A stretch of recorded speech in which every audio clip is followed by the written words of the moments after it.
Bienvenue sur Je ne perds jamais, le podcast de tous les entrepreneurs. Inspiré par Nelson Mandela, vous irez chercher sur Wikipédia pourquoi. Je suis Patrick de Carvalho, un entrepreneur en série, pionnier de l'Internet depuis 1998. Créer sa boîte, beaucoup en rêvent, trop peu passent encore à l'acte, encore moins réussissent. Pour se lancer, confirmer ou agir, il faut avoir soif d'apprendre. Il y a 1000 choses à faire, à savoir faire. Donner pour recevoir, partager, transmettre, voilà ce qui m'anime. Débutants ou chevronnés, nous sommes là tous ensemble pour exécuter, pour apprendre les uns des autres. Soyez inspirés et inspirants et n'oubliez pas, je ne perds jamais, soit je gagne, soit j'apprends. Allez, go, on monte le son et c'est parti pour l'écoute.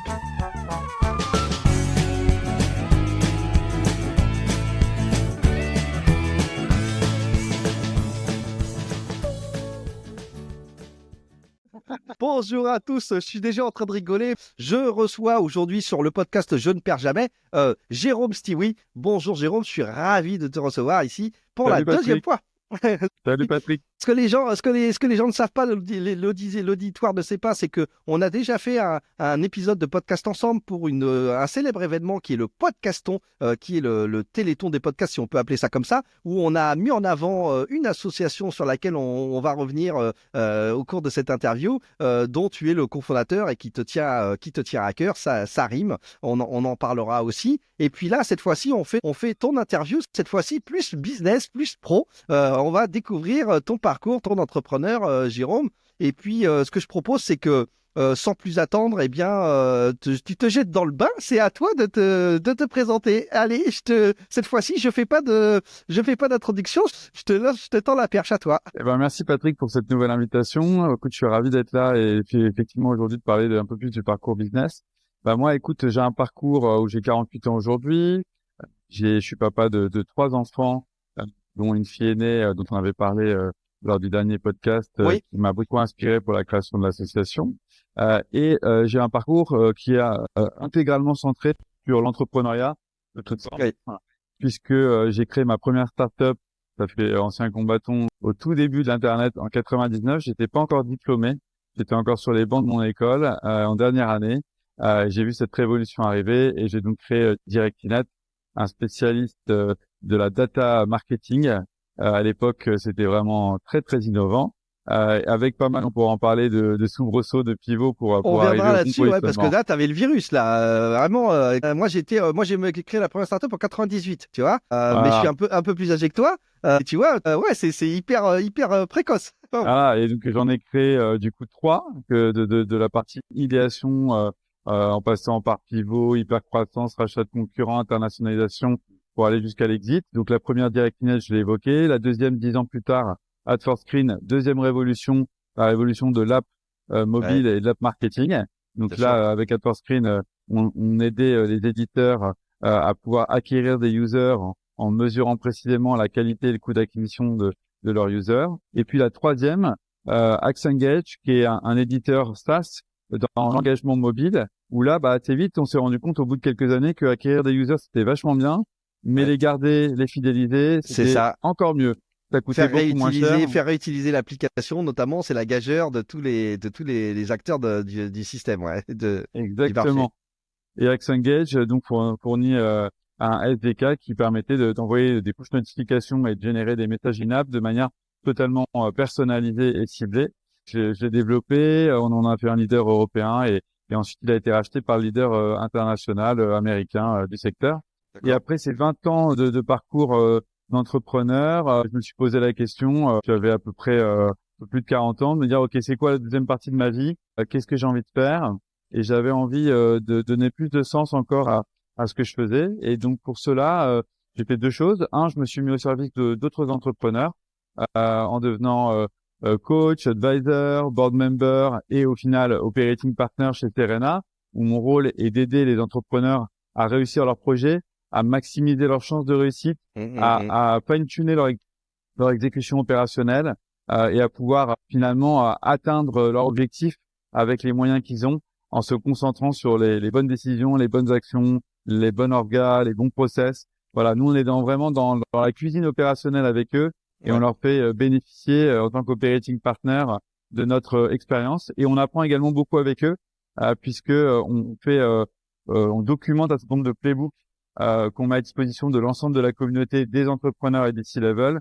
On fait pas mal de partage d'expériences au travers de sessions de co-développement où en fait ils mettent sur la table leurs problèmes, on échange, on fait venir des guest speakers, on apporte notre expérience, tout cela pour toujours être au service de la performance et du résultat. Et puis la deuxième chose qui me remplit de sens, c'est effectivement, on en a parlé lors du dernier podcast, et je reviendrai un peu moins dessus aujourd'hui, mais tu me diras si tu as envie qu'on en parle, c'est le village d'enfants extraordinaires, où j'avais envie d'apporter ma pierre à l'édifice pour toutes ces familles qui ont des enfants différents avec un handicap sévère, notamment un handicap mental, qui est souvent coupé d'ailleurs à d'autres troubles, des troubles du comportement ou des troubles moteurs, où on a à peu près 100 000 enfants aujourd'hui en France qui n'ont pas de solution éducative. Et voilà, on a créé avec ma femme une solution innovante qui casse tous les codes, à la fois en termes de contenu, d'esthétique, d'infrastructure, d'équipe pédagogique. On a fait vraiment des manières totalement différentes. D'ailleurs, on disait que c'était impossible de le faire. Quand on a été voir tous les spécialistes du médico-social, les ARS, les CAF, la MDPH, on nous dit ouais, c'est vachement bien votre truc, mais ça rentre dans aucune case. Et pourtant, on l'a fait. Et aujourd'hui, on a des familles dont on peut dire qu'on a changé leur vie et qui sont extrêmement satisfaits du service qu'on propose. Clairement. Je mettrai dans les notes de l'épisode, je renverrai d'ailleurs à l'autre épisode du podcast qui fait un focus vraiment spécifique sur cette organisation et que tu as lancé maintenant il y a quelques temps déjà. Ouais, ça a pris plus de 5 ans. Hein. C'est long, des projets dans le monde physique. C'est un peu plus long puisque là, il fallait ouvrir un lieu physique sur 1200 mètres carrés. Rien que les travaux, ça nous a pris 1 an et demi. La conception en amont, la recherche de financement. C'est une entreprise. Alors, ce que je voudrais qu'on fasse, Jérôme, c'est que vu qu'on est ici sur le podcast des entrepreneurs, de l'entrepreneuriat, moi, ce qui m'intéresse, c'est dès la genèse. On a pas mal de jeunes qui savent pas toujours ce qu'ils ont envie de faire et ce qu'ils veulent faire, notamment avec les choix d'orientation qui arrivent très tôt, en fait. Hein. Moi, là, je suis moi-même concerné par mes propres enfants qui sont à devoir prendre des décisions. Ils ont 16 ans à peine, quoi. Et c'est compliqué. Donc là, toi, comme ce que je constate, c'est que finalement, tu es un peu comme moi d'ailleurs. Tu as eu un parcours où tu n'as quasiment jamais été salarié, c'est ça? En fait, tu as été entrepreneur tout le temps. Ouais, tout à fait. J'ai fait des stages, mais j'ai jamais été salarié. Oui, c'est ça.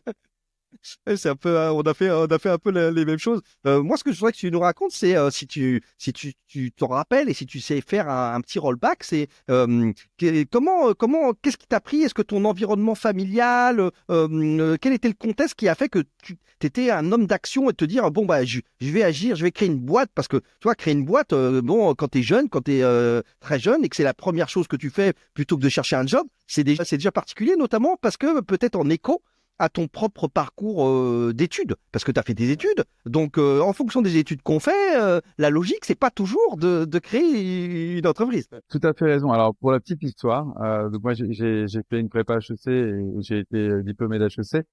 Et quand j'ai dit à mon père en dernière année que j'allais pas aller bosser dans une grande boîte et que j'allais monter ma boîte, et pour la petite blague, donc Directinet, ça a commencé avec un loto gratuit sur Internet.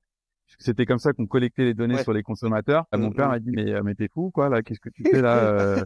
Il a dit à ma mère bon, il va aller s'amuser quelques mois, ça va planter son truc et puis il retournera dans le giron et il retournera dans une grosse boîte.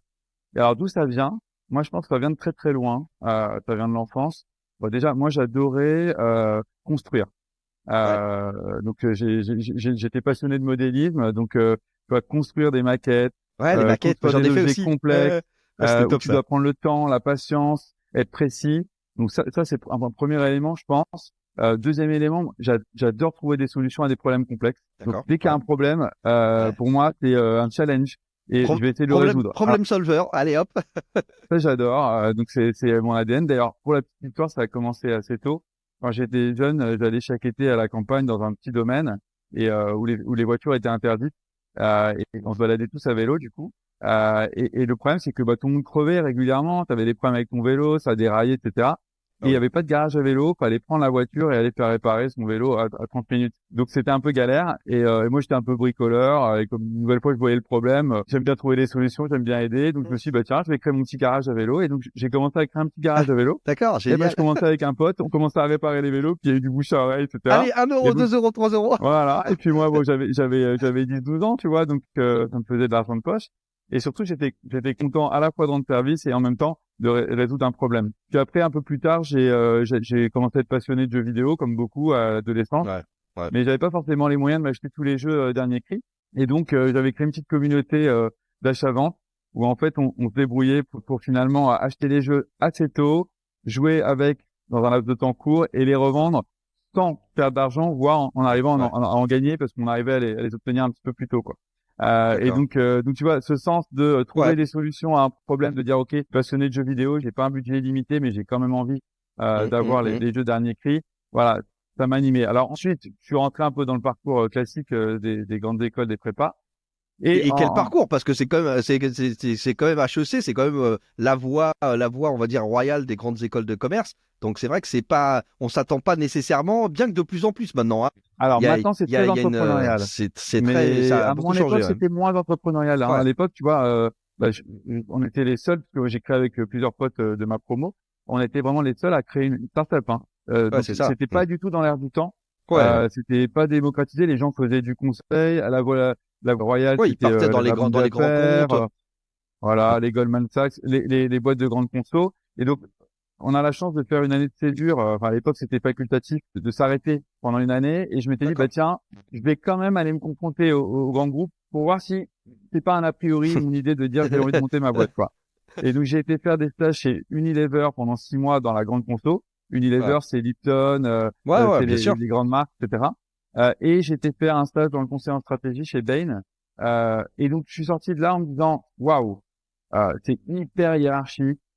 T'es dans une petite case, il va falloir gravir les échelons un à un. Ce qui m'avait choqué, par exemple, un truc tout con, c'est en réunion, je me rappelle très bien quand on préparait des spots télé, on était 10 dans la salle, du stagiaire que j'étais au directeur marketing, et en fait, on parlait dans l'ordre hiérarchique, c'est-à-dire que le stagiaire parlait en premier, et en fait, tout le monde s'en foutait de ce qu'il disait parce qu'il y avait 9 personnes qui allaient parler après, et en fait, la vérité, c'était que le seul qui avait de l'importance, c'était le dernier, c'était le directeur marketing. Et je m'étais dit, attends, mais je vais attendre 10 ans pour avoir le droit d'être écouté, quoi. Et donc, je suis sorti de là en me disant, OK, définitivement, j'ai vraiment envie de créer ma boîte. Et je pense qu'aussi, un des drivers hyper importants dans l'entrepreneur, c'est la liberté. Et moi, j'aime bien d'assumer mes choix, mais en même temps, avoir la possibilité de dire, je prends mes risques et je vais là où j'ai envie, quoi. J'aime pas trop qu'on me dise, tu vas aller exactement là. Si je suis pas convaincu, j'aurais du mal à le faire, quoi. J'ai besoin moi-même de me convaincre avant d'y aller. Et donc je reviens d'une année de césure et je discute avec plusieurs potes de promo et j'en ai 4 qui me disent mais moi aussi franchement pareil, horrible, j'ai pas pu m'exprimer, j'ai envie de monter ma boîte, etc. Et on se retrouve donc à 5 potes de la même promo, donc absolument pas complémentaires sur le papier et on reviendra peut-être là-dessus. Par contre, terriblement complémentaires en termes de personnalité. Et ça, on l'a découvert bien après en faisant des tests de personnalité. On l'avait intuité, mais finalement, on l'avait pas rationalisé. Pas vérifié. Et on a donc monté cette première boîte tous ensemble. Tout le monde nous disait 5 potes, même école, même âge. Vous êtes sûr de vous planter. Voilà, vous allez vous engueuler, tu vas perdre tes potes. Bah, au final, ça a duré 20 ans. Donc, et ça s'est bien passé sur 3 boîtes. Parce que j'allais te demander après, en fait, tu les as gardés dans les autres structures que tu as créées après ou c'était que dans Directinet? Alors, sur la première, on était 5. On en a perdu, entre guillemets, 1 entre la première et la deuxième. On a recréé à 4, mais on a complété avec notre ancien directeur technique qui était manager dans la première boîte, qui est devenu cofondateur. Ensuite, dans la dernière, on était 4 des 5 parce que le 5e, en fait, on a fait une séparation de nos activités et il a dû gérer l'entité AdForScreen pendant que nous, on créait Xengage. Mais on est resté associés en fait dans l'ensemble. Et donc j'ai envie de dire sur les 5, on a passé 10 ans à 4 et 10 ans à 5. Donc tu vois, c'est plutôt Jérôme une belle histoire d'associé parce que là à 5, comme tu dis, ça rentre pas trop dans les codes de ce qu'on te dit, quoi. On te dit il faut pas être à 50-50 à 2 par exemple, il faut pas être trop associé, il faut être complémentaire, il faut avoir ce qu'on disait à mon époque, c'était un peu celle où tu as créé ta startup. Quand je rencontrais moi les VC de l'époque, etc., on me parlait des fameux piliers, quoi. Les 4 piliers de la startup, la tech, les ventes, la finance, tu vois, le marketing. C'était les fameux piliers de profil qu'il fallait avoir dans une équipe de fondateurs. Tu vois. Moi, on me sortait ça, quoi. Alors, effectivement, à l'époque, je me rappelle d'un investisseur qui m'avait dit, non, mais votre histoire, elle va commencer au café, elle finira au tribunal. Vous êtes des potes, ok, vous vous amusez bien, et puis derrière, vous allez vous mettre dessus. En réalité, ce que je t'ai dit, c'est a posteriori, on s'est rendu compte qu'on avait vraiment des profils, des comportementaux très, très différents. Quand on a fait la méthodologie DISC quelques années plus tard, Ah on ouais, s'est rendu compte qu'on était tous autour avec, de la avec, avec, avec les couleurs. et ouais, et en fait, on avait un profil qui était très analytique, finance, rigueur, et on a eu la bonne idée quand on s'est réparti les rôles de lui donner les fonctions de DAF et il jouait également le rôle de COO, donc très très opérationnel, très process, outils. On avait un profil qui était hyper bon dans le commerce, qui avait un sens inné du business, bon bah, forcément directeur Allez hop, commercial. toute la Un partie profil très très commerciale. bon dans le marketing. Alors lui, pour le coup, parmi les 5, certains avaient fait une majeure marketing, d'autres une majeure finance. D'accord. Bah, lui, Ouais. forcément, il a pris le market. On avait un profil qui était très tourné sur l'international pour des D'accord. raisons familiales, une famille vraiment qui avait évolué au fil des années dans les 4 coins du monde. Donc lui, bah, il s'occupait du développement international. Et moi, j'avais un profil un peu, on va dire, polyvalent. J'aimais bien aussi animer les équipes. Et alors pour la petite histoire, c'est assez rigolo. Euh, on s'est posé la question de, OK, on a tous le même background, on a la même promo, même école, qui va être le CEO, quoi. Donc, comment on fait, Ouais, quoi? bah Et oui. donc, on voulait absolument que ce soit légitime. On a fait un truc assez rigolo, qui a bien marché, du coup. On a fait une sorte de petite élection entre nous, en disant, bah, déjà, qui est candidat? Tout le monde n'avait pas envie d'être CEO. D'accord, d'accord. Ouais. En réalité, on n'était que 3 sur les 5. Ça fait déjà trop, hein, mais voilà. Et ensuite, on a demandé à l'ensemble de l'équipe, donc les 5, de voter en choisissant 2 noms. Et D'accord. il s'avère que je suis le seul à avoir récolté au moins une voix de tout le monde. Et donc D'accord. j'ai eu la Ok. légitimité, tu vois, pour pouvoir prendre ce leadership. Et bah il a pas bougé pendant 20 ans. Je pense qu'il n'était pas trop insatisfait de cette répartition des rôles. Et ça a bien fonctionné. Donc tu Par- vois, par- je pense qu'il n'y a pas de règle en réalité. Le plus important, c'est d'avoir une équipe. Alors moi, je prends toujours la métaphore de Christophe Colomb, quoi. Tu pars découvrir un nouveau monde, tu t'embarques dans un bateau. T'as un cap initial, mais en réalité, tu crois que tu vas vers Ouais. les Indes, mais tu finis aux Il Amériques. finit, c'est vrai. Et le truc le plus important, c'est, OK, je prends le bateau avec qui? Est-ce que ces mecs-là, je suis prêt à leur confier ma vie? Et est-ce qu'on est prêt à y aller ensemble, quoi? Et mourir ensemble. Et en fait, c'est ça. On avait, nous, vraiment une conviction forte qu'on allait réussir ensemble. Et dans toutes les épreuves, on s'est jamais désolidarisé. On a toujours été unis. C'est Et je ça que pense que j'allais te c'était ça demander. le plus important. Ah, c'est quand ça va mal, c'est là où tu vois je dirais la vraie valeur des gens qui sont autour de toi et comment tu affrontes ça ensemble. Parce que des histoires d'associés peuplent les cimetières des startups. Hein, c'est de pagaille. Quand tu as fait ça, vous étiez assez jeune.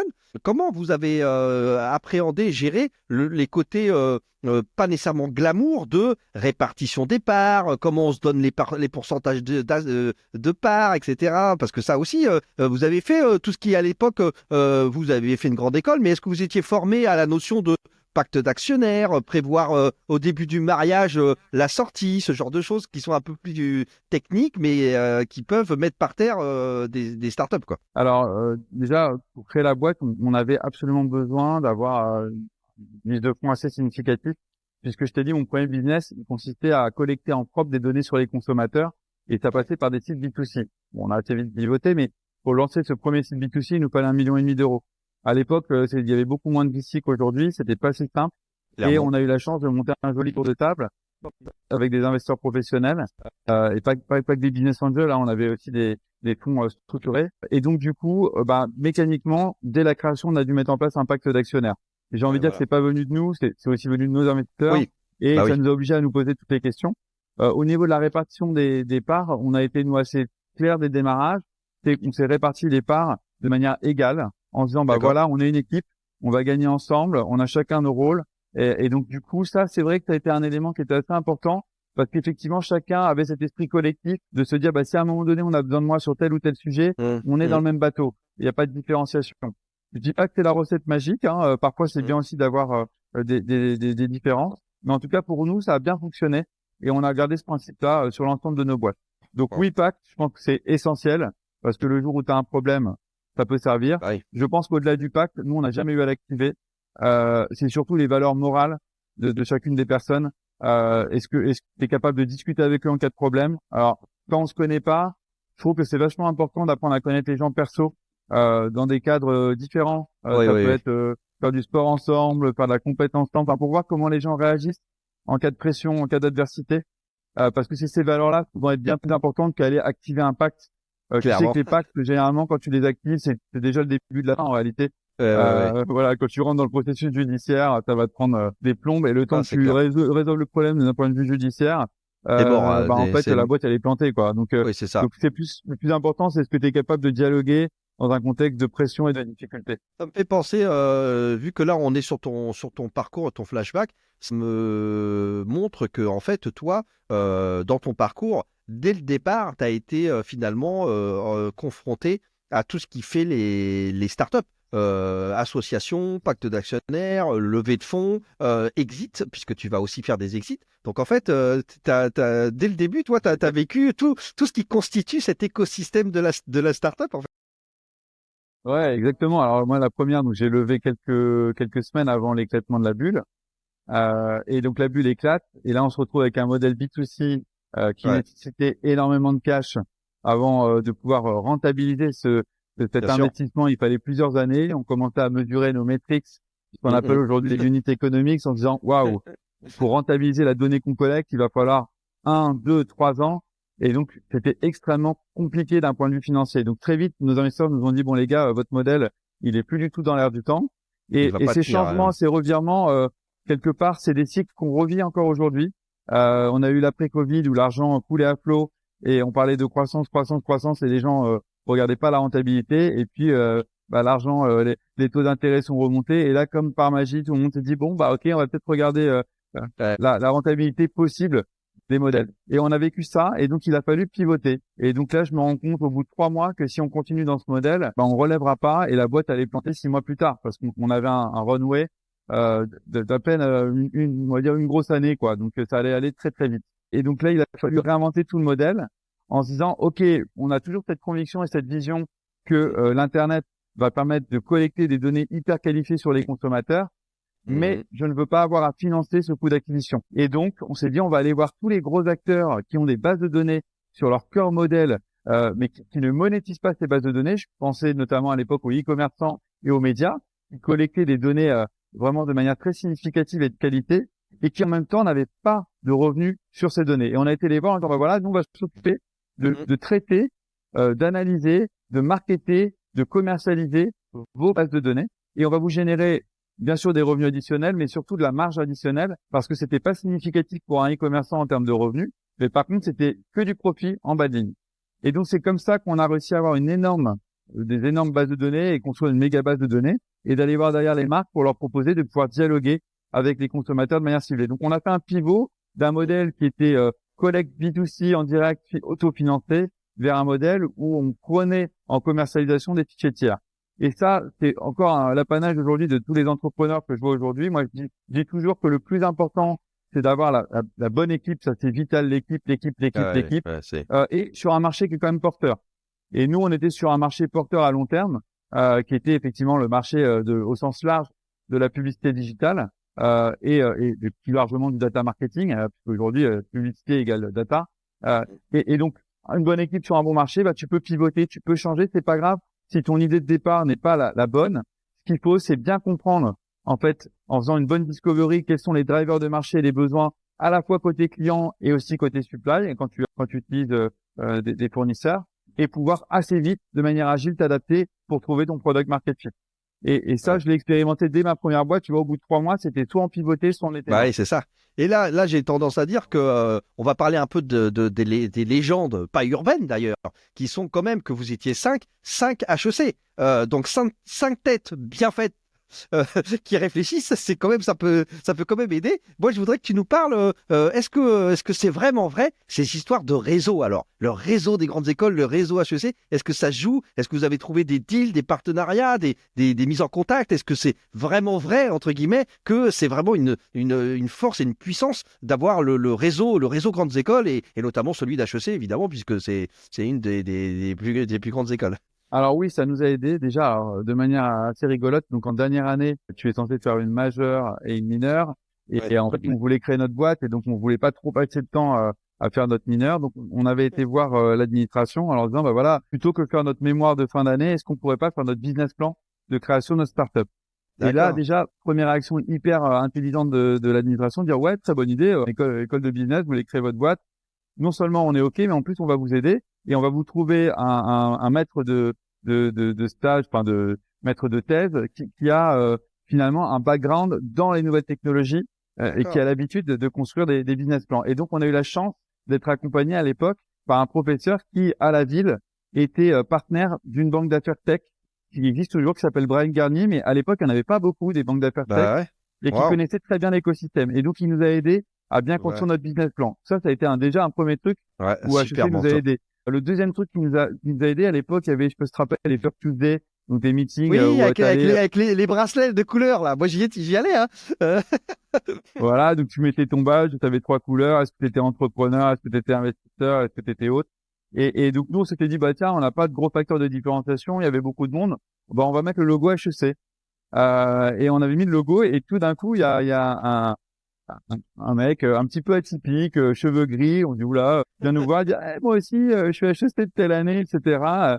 Et on lui explique le projet, il dit c'est vachement bien, c'est super, HEC des entrepreneurs, moi je suis aussi investisseur à titre personnel et je vais vous connecter à des gens. Et donc cette personne qu'on connaissait de nulle part, en fait elle nous a ouvert un nombre de portes. Et elle nous a connecté notamment à l'époque avec le groupe Casino, donc Casino Rally, qui avait lancé toute une activité internet. C'était le démarrage de Cdiscount et autres. Et donc on a eu la chance d'avoir Casino dans notre capitale à l'époque. Et une fois quand tu as un premier, forcément par réseau, etc. Ça avait fait boule, et donc effectivement, je peux dire que HEC nous a aidés. Alors à l'époque, comme on était jeunes, on n'avait pas la force du réseau HEC. Elle grandit avec les années parce que tes camarades de promo, en fait prennent des fonctions avec le temps. C'est ça. Les fameux postes où ils mettent 10 ans à monter chez Bain et McKinsey et compagnie. Voilà. Et donc, la force du réseau, elle apparaît généralement au bout de 10, 15, 20 ans. Nos camarades de promo, ils étaient stagiaires. Donc, ils n'allaient pas pouvoir forcément nous aider. Mais tu vois, indirectement, le réseau aussi a marché sur des gens qu'on connaissait pas. Alors après, la légende urbaine de dire je vais prospecter un HEC, je vais lui envoyer un mail et il va m'aider, il va me répondre alors que je le connais, ça c'est pas vrai. La vérité c'est que il faut avoir des connexions, des portes d'entrée, quelqu'un que tu connais vraiment qui va t'introduire à un tel. Mais effectivement, il y a une petite solidarité qui existe entre et on essaie de s'entraider. Yes. Bon, alors Jérôme, vu que aujourd'hui tu es un invité, pour moi c'est je bois du petit lait parce que comme tu as vécu toutes les étapes des startups, c'est génial. Moi, je voudrais maintenant t'interroger sur un truc qui fait souvent rêver et parfois qui a tort parce que les gens pensent que c'est super, c'est génial, c'est facile, etc. Mais je voudrais qu'on parle de l'exit, de monnaie. C'est génial. Tu revends une boîte bidule et tout. Ça veut dire quoi concrètement? T'as vraiment de l'argent? Qu'est-ce que tu fais avec ça? Qu'est-ce qui se passe dans ta tête à ce moment-là? Est-ce que tu peux nous parler de ces étapes, de cette partie? L'exit, les gens voient le côté glamour, mais quand tu discutes profondément avec les entrepreneurs, beaucoup font une dépression après l'exit. Beaucoup, c'est comme une petite mort. En fait, tu as vécu toute ta vie pour ton projet, jour, nuit, week-end, etc. Et forcément, alors, ça dépend du type d'exit. Il faut pas généraliser. Bien sûr, mais si tu as une exit où tu revends par exemple à un groupe beaucoup plus important en termes de taille et que tu vas être absorbé, que tu ne gardes pas une certaine indépendance, etc., ça peut être assez dur à vivre pour certains entrepreneurs. Alors moi, j'ai eu la chance de vendre pour la première boîte à un groupe qui était coté en bourse, mais qui n'était pas non plus énorme. Et on a pu garder, on était la seule activité en France, et on a pu garder cette autonomie et cette indépendance. Donc j'ai même accompagné pendant 3 ans. Oui, c'est ça. Souvent, il y a ça. C'est ça que j'allais te demander, Jérôme. Souvent, dans des accords comme ça d'exit, on demande à ce que les dirigeants, les fondateurs restent pendant un certain temps, parfois même pour lever des options. C'est-à-dire qu'au bout des objectifs que tu atteins pendant 2 ans, 3 ans, tu lèves tes dernières options de sortie. Exactement. C'est ce qu'on appelle dans le jargon les compléments de prix ou les earn-out. Effectivement, souvent, les fondateurs sont associés à la réussite future et c'est une sorte de garantie pour l'acquéreur que tu vas réussir à bien intégrer la boîte et à générer un maximum de synergie. Donc effectivement, moi j'ai eu ça notamment dans ma première boîte et donc j'ai accompagné pendant 2-3 ans. Mais la réalité, ça c'est la partie contractuelle. Si ça se passe extrêmement mal des deux côtés, finalement cet earn-out généralement il est interrompu, il est renégocié, voire certains entrepreneurs peuvent vraiment craquer et dire bon moi franchement je pars sans quoi. Exactement. Donc parfois il peut y avoir des gros enjeux financiers, donc tu es obligé de renégocier. Mais la vérité, c'est qu'un bon acquéreur, s'il est intelligent et qu'il veut le succès, il va pas faire une intégration day one. Il va le faire de manière progressive parce qu'il sait très bien que tu vas faire des entrepreneurs qui ont été assez libres, autonomes et qui ont besoin d'un espace pour réussir. Moi aujourd'hui, je suis par exemple au board de Brevo, qui a fait une grosse dizaine d'acquisitions et Armand qui est le CEO a cette intelligence à chaque fois de laisser vraiment cet espace d'indépendance aux entrepreneurs pour leur permettre de rejoindre la un groupe. transition. Voilà, il y a une transition qui est assez longue, qui fait sur plusieurs années. Et aujourd'hui, chez Brevo, par exemple, on a gardé quasiment la totalité des entrepreneurs qui ont vendu leur société. Et ils créent du coup ce nouveau sentiment d'appartenance en ayant réussi, ce qui est assez remarquable sur une boîte de 1000 personnes, à garder ce mindset d'agilité et de réactivité. Donc, ils arrivent encore à lancer des projets hyper vite. Tu vois, là, sur l'IA, ils ont lancé un plan de 50 millions pour pouvoir capter cette vague. Voilà, je pense que le nerf de la guerre aussi, c'est dans l'exit, savoir à qui tu vas vendre, pourquoi tu vends, est-ce que tu dois vendre ou est-ce que t'as pas le choix parce que la boîte va mourir et auquel cas, bon, bah, t'as peut-être ce qui va être proposé, ou est-ce que finalement ta boîte marche suffisamment bien pour te dire, bah moi je choisis et je vais choisir un acquéreur avec lequel je suis compatible au moins pour quelques années. Après, je pense qu'un entrepreneur qui a ça dans le temps, à un moment donné, c'est assez rare qu'il reste 10 ans à accompagner son acquéreur. Il va faire une transition, ça va durer 2-3 ans. Soit il trouve vraiment une place de premier ordre et il peut créer des nouveaux projets au sein du groupe, soit il va avoir le démon de l'entrepreneuriat qui va le reprendre. Et moi, ça a été le cas. Au bout de 2-3 ans, j'ai vu arriver la vague du mobile et je me suis dit, bon, alors, je peux pas rester. J'avais testé les choses sur mobile dans ma première boîte, ça marchait pas parce que le WAP, c'était vraiment complètement naze. Et donc, quand les apps sont arrivées, l'iPhone est arrivé, bon, là, on a dit, OK, là, il y a tout pour que ça marche, ça va cartonner. Et donc, le truc m'a démangé et on est reparti monter à Fort Screen avec la bande. Donc voilà. Mais je pense que l'exit, les gens. T'as rigolé avec ton père? T'as été voir ton père en disant alors, papa, tu vois, j'ai réussi. Ouais, mon père était hyper fier. Je pense qu'au début, il était assez inquiet pendant quand même 2-3 ans parce que. Oui, parce que vous avez quand même bossé comme des chiens, hein. C'est-à-dire que on s'entende bien, c'est-à-dire que là on est tranquillou et tout ça, mais on parle de la génération, tu vois, la même que j'ai vécu de toi. Moi, quand j'avais ma start-up, je bossais de 7h à 3h du matin, du lundi au dimanche, hein, d'accord? Je faisais un tour. Pareil, petite anecdote, on avait mis un matelas au bureau pour pouvoir dormir. Première anecdote. Et deuxième anecdote, notre COMEX de début de semaine, chez nous, c'était le dimanche à 17h. Je sais pas si tu imagines, je pense qu'on a fait ça pendant 5 ans. On se réunissait, on commençait la semaine le dimanche. Voilà. Et donc, ouais, je pense que ça, c'est quand même que tu as envie de, genre, t'es prêt à y aller. Conscience, quoi. Voilà. C'est une souffrance, d'ailleurs, à tel point qu'après 20 ans d'entrepreneuriat, ouais, ton corps, il souffre, hein. Moi, à la fin, j'ai eu des petits pépins où je me suis dit, waouh, là, j'ai peut-être trop tiré, quoi, tu vois. Oui. Ouais, c'est intensité, intensité sur de la longue durée, bah. Mais mais après c'est vrai que par rapport à ce que tu racontes, il y a autant d'exits que de fondateurs et que de dirigeants. Donc effectivement, c'est pas toujours la même chose. Mais quoi qu'il arrive, c'est vrai que tu passes tu as une transition qui est de toute façon très violente parce que tu as un changement de situation qui est très fort. Et limite, on parlait là de l'activité intense. Quand tout à coup, tu as de l'argent, mais qu'est-ce que tu fais maintenant? Il y en a qui dépriment, comme tu dis, quoi. J'en ai croisé quelques fondateurs là qui avaient vraiment vendu, mais tu vois, sans devoir rester. Franchement, les gars texto m'ont dit bon, j'ai fait un tour du monde et puis j'ai commencé à me faire chier comme un rameur, quoi. C'est-à-dire que derrière, mes potes, mes bidules et tout, bah ils travaillent. Ils sont pas en train de tu vois, de rien faire. Et donc je me retrouvais tout seul à tourner en rond, quoi. Mais en fait, avant, il y a une pensée commune. Les gens croient vraiment à tort que les entrepreneurs entreprennent pour l'argent. Et en fait, c'est jamais le cas parce que tu as un tel parcours de souffrance, de challenge, de difficulté que ta motivation profonde ne peut pas être l'argent. Ça peut pas, ça peut pas être l'argent. Dans 90%, 95% des cas, tu ne vas pas gagner d'argent. Donc la motivation de l'entrepreneur, elle est tout autre. Et donc quand il vend, en fait, il perd ce qui le motive dans son quotidien. C'est le goût du challenge, c'est le goût du dépassement, c'est le goût de réaliser quelque chose que tout le monde te dit comme étant impossible. Donc de réaliser une vision que tu as imaginée 5 ans, 10 ans plus tôt. Et donc le jour où tu as vendu et que tu n'es plus en situation de porter cette vision, alors, en fait, ouais, tu as une décompression comme un sportif qui prépare les JO, qui se prépare tous les jours, il s'entraîne, etc. Puis le lendemain, bah, so what, quoi. Il se passe quoi? Bah, j'ai plus rien. Il faut qu'il y ait une nouvelle échéance, un nouveau challenge. Et c'est pour ça que tu as énormément d'entrepreneurs post-exit qui, avant d'avoir une nouvelle idée, vont aider d'autres entrepreneurs, qui redonnent à l'écosystème, soit en étant business angel, soit en étant advisor, soit en étant board member. C'est ça, ouais. Et donc, en attendant de repartir sur un projet, et puis souvent, très très vite, tu les vois, ils seraient en bas. Une nouvelle fois, c'est souvent pas pour des questions d'argent. C'est-à-dire qu'ils pourraient très bien s'arrêter de bosser et aller siroter des cocktails sur une plage.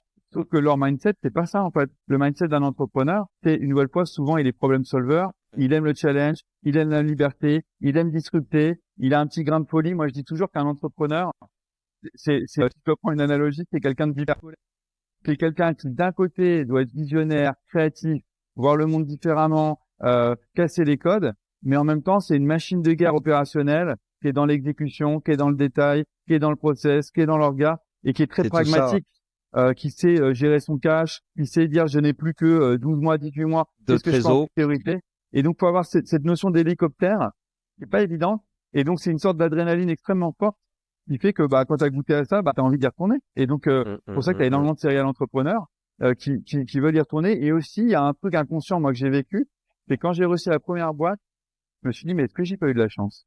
Est-ce que c'était pas finalement un facteur des planètes qui soignés? Et j'avais envie de me prouver, qui s'enquille comme il faut, au bon endroit, au bon moment, voilà quoi. et j'avais envie de me prouver dans une deuxième expérience que c'était pas de la chance, tu vois. Dire, ok, maintenant je vais le refaire. Et déjà, est-ce que j'ai appris plein de trucs d'où je devrais être meilleur? Et tu te rends compte qu'en fait, t'arrêtes jamais d'apprendre et tu refais d'autres conneries que t'avais pas imaginées la première fois. Et donc ça va un peu plus vite au démarrage, mais il y a toujours des challenges qui sont énormes. Et puis voilà, t'es satisfait à la fin. Moi, j'étais très heureux après la deuxième et la troisième de me dire voilà, c'était pas un coup de chance quoi. J'ai peut-être compris deux trois trucs en termes de playbook, de méthodo, de savoir bien s'entourer, d'organisation. J'ai peut-être compris deux trois trucs qui m'ont permis de réussir plusieurs fois. Et je pense que le goût du challenge, il est vraiment essentiel. Enfin, dans le mindset, tu me demandais, moi, je suis pas du tout d'une famille d'entrepreneurs, mais pas du tout. J'avais aucun modèle autour de moi, mais je pense que j'avais le goût du challenge. Mes parents m'ont instillé le goût d'aller plus loin, d'être exigeant, tu vois, de se dépasser. Ça, je le retrouvais je le retrouve dans l'entrepreneuriat. Et dans les bons entrepreneurs, tu vois que les mecs sont prêts à déplacer des montagnes et ils prennent la face nord, ils le savent et ils y vont quoi. Ils ont pas peur. Tu te dis sont kamikazes des fois et ils y vont. C'est vrai. Alors un truc que j'ai pu constater aussi, c'est que quand il y a une exit qui se passe suffisamment bien, etc. Parce qu'il y a aussi parfois des exits où en fait les gens se font une idée qui est fausse. En fait, certains entrepreneurs partent avec pas grand-chose, parfois. C'est pas avec les circonstances de dilution, etc., etc.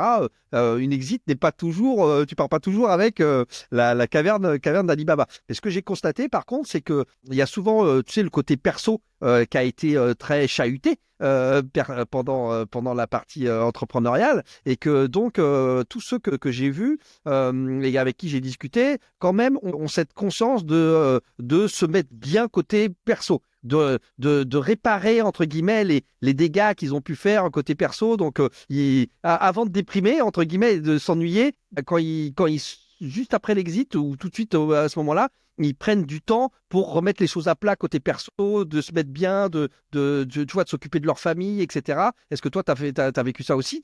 Ta vie perso était comment?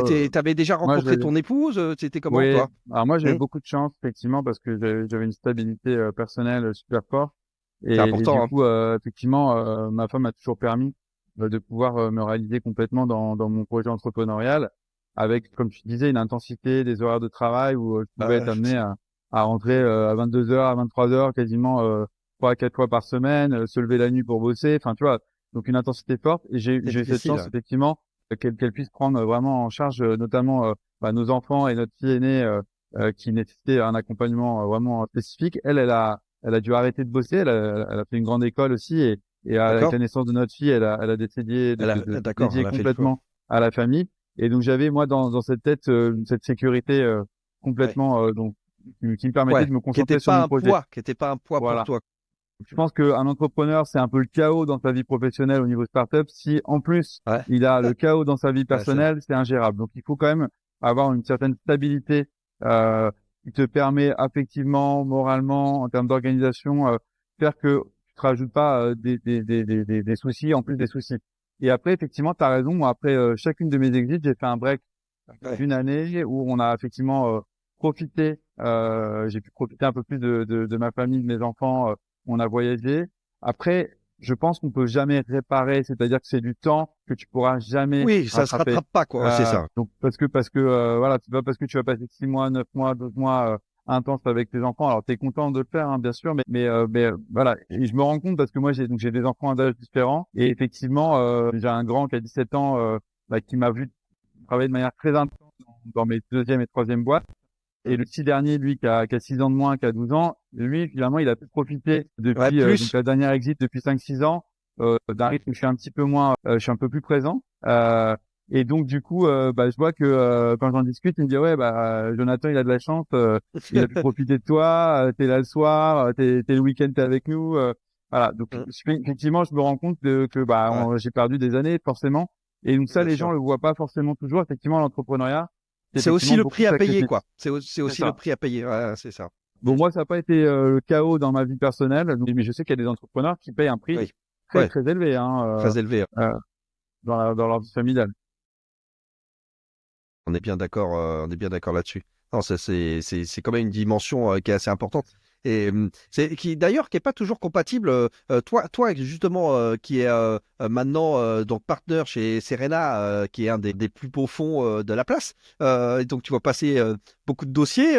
On parle souvent de la génération X, tu vois, qui est pas du tout comme la nôtre, tu vois, entre guillemets, avec la notion d'équilibre perso, etc. Est-ce que quand ils font des startups, ils font comme nous, ils bossent comme on bossait, ou ils ont cette approche différente de la manière de monter la boîte ou de piloter la boîte. Parce que je suis toujours un peu perturbé par la recherche absolue de ce fameux équilibre perso-pro, etc. Alors que moi, je considère que ça n'existe pas, quoi. Enfin, un équilibre perso-pro quand tu es entrepreneur, ça veut rien dire. Ça n'existe pas. Alors, je pense que la génération X, elle a toujours, les entrepreneurs que je vois et qui sont ceux qui performent vraiment bien. Il y a une intensité dans le travail qui est toujours bossent, très, très élevée. Ouais. Mais je trouve qu'ils, par rapport à leurs équipes, par contre, ils font très attention à cet équilibre. Ah, ça, c'est intéressant. Vie pro, vie perso. Donc, je peux pas dire qu'eux se ménagent. Franchement, ceux auxquels je pense, que j'ai accompagnés, si on pense à des gens comme Electra, comme Brigade, comme Pellico, sont des belles histoires qui marchent très, très bien. Et les fondateurs ont une intensité vraiment très importante, et je pense que ils font des sacrifices, ils font un certain nombre de sacrifices dans leur vie. Par contre, je pense qu'ils font très attention à ce que leurs équipes, elles, puissent avoir un bon équilibre, parce qu'aujourd'hui, quand tu vas attirer des talents, tu peux pas demander à toutes tes équipes d'avoir ce même niveau d'intensité, ce même niveau de sacrifice. Et donc, je pense que ça, tu le vois, on le voit au travers de toutes les politiques autour des congés paternité.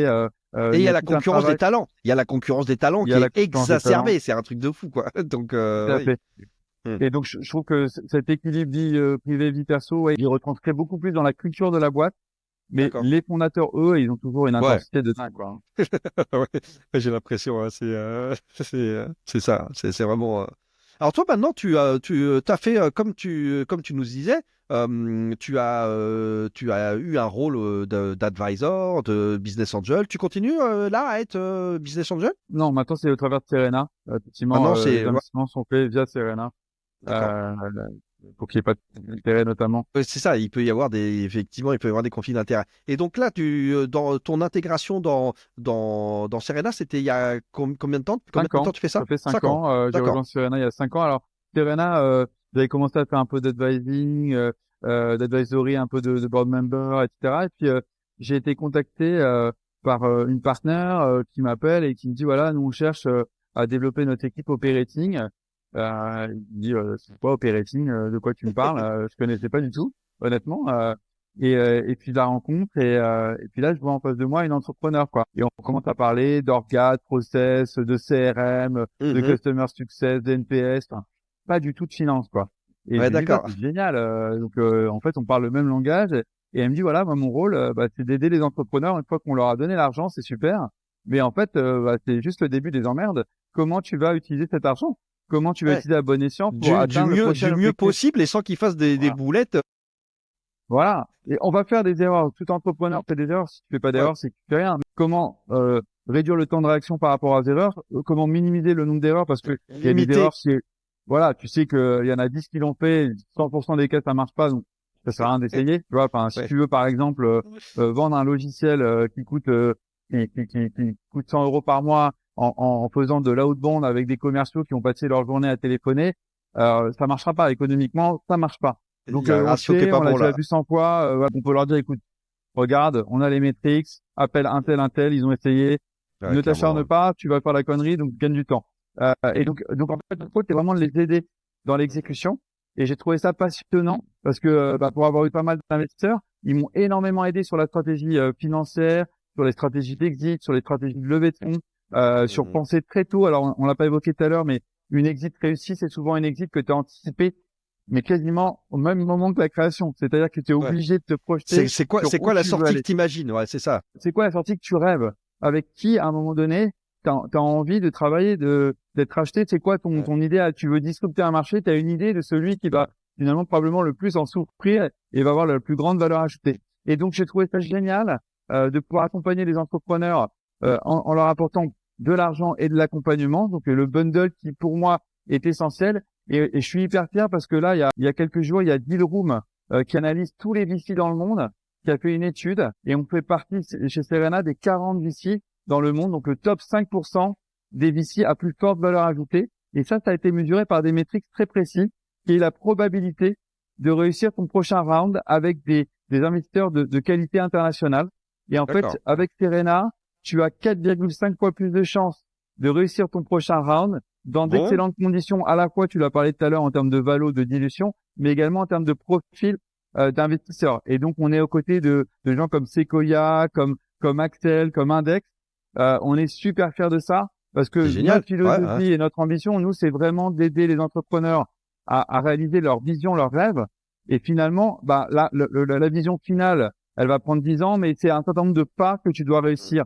Et le pas suivant, c'est comment je fais pour réussir mon prochain round. Parce que si tu n'as pas, quand tu crées une Ouais. startup, tu n'es pas rentable avant 5, 6, 10 ans, voire parfois même au moment de l'exit, tu n'es pas rentable. Et donc, tu dois toujours te refinancer. Et donc, à Bien sûr. chaque étape de refinancement, c'est des cases à cocher qui sont de plus en plus difficiles.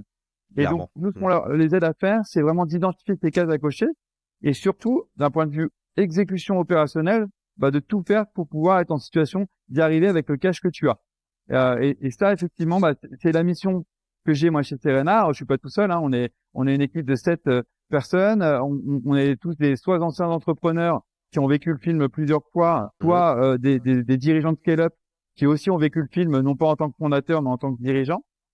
Et donc, on a tout un panorama de compétences Ouais. qui permet, quand on n'a pas nous la réponse, de pouvoir aller s'entraider. Il y a Et un on est gros hyper background. satisfait parce que les entrepreneurs nous disent, ouais, franchement, vous êtes différents, quoi.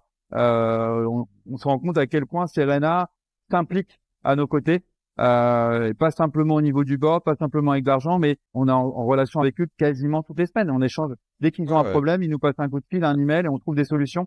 Et on leur partage notre expérience. Donc c'est vraiment passionnant, et c'est la manière que j'ai trouvé moi pour rester au contact de l'entrepreneuriat tech. Mon projet entrepreneurial, le village, c'est un projet d'entrepreneuriat social. Donc Mhm. ça me permet de continuer à me réaliser, à créer et également à pouvoir innover et disrupter un marché, qui est le marché du médico-social. Et de l'autre côté, effectivement, continuer à aider d'autres entrepreneurs dans la tech à réaliser leurs projets, comme j'ai pu le faire moi avec mes premières Mhm. startups. Comment, en ce moment, on peut dire qu'on est dans de la bourrasque, géopolitique, économique, et tout le marché, tout le secteur des startups souffre parce que l'argent s'est tari, parce que les rendements et les rentabilités sont très différentes à aller chercher. On parle, on avait les licornes qui étaient l'animal magique qu'on voulait aller chercher, puis maintenant on est plutôt en train de dire non, non, mais on préfère les centaures, aller chercher les 100 millions d'euros de revenus, là, c'est quand même mieux. Donc ça a beaucoup changé.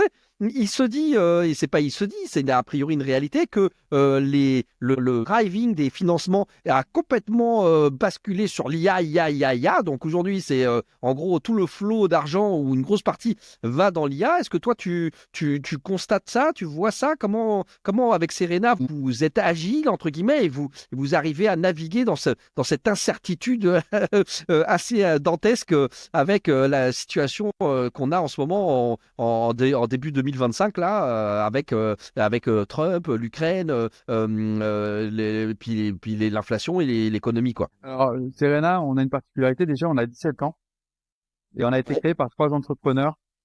Et on a énormément, comme je vous l'ai dit, d'entrepreneurs dans la maison. Et donc, on a vécu plein de crises. On sait exactement ce que c'est en tant qu'entrepreneur que devoir avoir des modèles économiques qui soient soutenables. Et donc même au plus haut, quand il y a eu l'argent qui coulait à flot, on a toujours eu une culture de ce qu'on appelle de unit économique, de travailler avec nos boîtes pour leur dire, OK, vous n'êtes pas rentable aujourd'hui, c'est pas du tout le sujet, mais un jour, est-ce que votre modèle peut être rentable? Et donc, on a travaillé avec nos boîtes, même au moment où il y avait plein d'argent, même où elles arrivaient à lever sur des valos folles, de dire, OK, on burn, mais dans des ratios où on regardait par exemple toujours le burn rate, on regardait toujours les magic numbers. Donc, le burn rate, c'est combien je rajoute de revenus pour 1 € dépensé. On regardait toujours et on leur donnait des benchmarks dans le temps, pas simplement sur 2-3 ans, mais sur 10 ans. D'accord. Sur le magic number, quand je dépense 1 € de sales et marketing, je rajoute combien de revenus? Et donc, ce travail-là, cette culture-là, on l'a eu indépendamment des crises. Ça, c'était le premier point. C'est l'ADN, quoi. Ça fait c'est un vraiment partie de ADN. l'ADN. En fait, on a tendance à les tempérer. Quand c'est extrêmement bullish, on leur dit attention, ça va pas tout le temps être comme ça. Quand c'est dur, on leur dit mais pareil, c'est des cycles. Donc ça va revenir. Donc voilà. Donc ça, c'est le premier point. Le deuxième point, on a la chance chez Serena d'avoir 7 fonds avec des fonds qui sont en phase de déploiement. Et quand on est en phase de déploiement, en fait, on a 5 ans pour déployer notre fonds. Et donc, j'ai envie de dire crise ou pas crise, nous, on déploie notre fonds comme on l'a prévu. Et donc, on investit, on fait toujours beaucoup de dossiers. On investit sur l'ensemble de nos fonds entre 10 et 15 sociétés par an. Et donc, crise ou pas crise, on le fait. Donc, il n'y a pas de sujet. Si tu as un bon dossier aujourd'hui, tu viens chez Serena et il va être analysé. Alors, bien sûr, on a des thèses d'investissement. Donc, chaque fonds, on a un fonds impact, on a un fonds qui est sur la deep tech, on a un fonds qui est sur la partie applied AI. Donc, effectivement, on fait pas mal d'AI et climate tech. On a des fonds sur la retail experience. Donc, on a plein de fonds qui sont thématisés. Donc, bien sûr, pour rentrer dans une de ces thèses, on ne fait pas que de l'IA, même si récemment, on a fait quand même quelques dossiers dans l'IA, mais on fait pas mal d'IA appliquées. On a investi, par exemple, dans une boîte qui s'appelle Formality, qui utilise l'IA pour la gestion de tes contrats et des contrats juridiques pour te faciliter la gestion de ton pool de contrats, des renouvellements, des clauses. Et donc, ça, c'est vraiment très appliqué. On a une boîte qui s'appelle Nebesta dans le domaine de l'IA appliquée à la relation client. On en a une dans la partie conversion sur le site web. Donc, on a fait quelques dossiers. On a aussi des modèles fondamentaux type H. Donc, effectivement, on a investi dans l'IA, mais on ne fait pas que de l'IA. Même si quand on regarde les stats d'un point de vue macro, effectivement, l'IA prend une grosse part des investissements. Moi, je dirais qu'aujourd'hui, la plus grande difficulté, elle n'est pas dans le pré-seed, elle n'est pas dans le seed, elle est dans ce qui se passe après. C'est-à-dire qu'il y a toujours de l'argent pour des fondateurs et des entrepreneurs qui ont une vision de changer un marché et qui arrivent avec une vision bien structurée, une bonne équipe.